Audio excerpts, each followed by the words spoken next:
Jubilee Hills accident కేసులో మాజీ MLA Shakeel కుమారుడు రాహిల్ అరెస్టుపై 2 వారాల పాటు హైకోర్టు స్టే విధించింది. మధ్యంతర ఉత్తర్వులు జారీ చేసింది.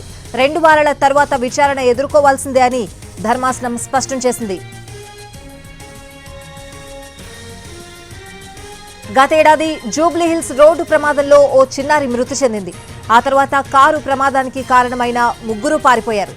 ఆ కారుపై అప్పటి బీఆర్ఎస్ ఎమ్మెల్యే షకీల్ స్టిక్కర్ ఉంది.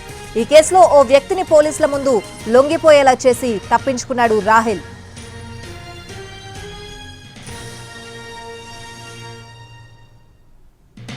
జూబ్లీహిల్స్ యాక్సిడెంట్ కేసులో మాజీ ఎమ్మెల్యే షకీల్ కుమారుడు రాహిల్ అరెస్టుపై 2 వారాల పాటు హైకోర్టు స్టే విధించింది. మధ్యంతర ఉత్తర్వులు జారీ చేసింది.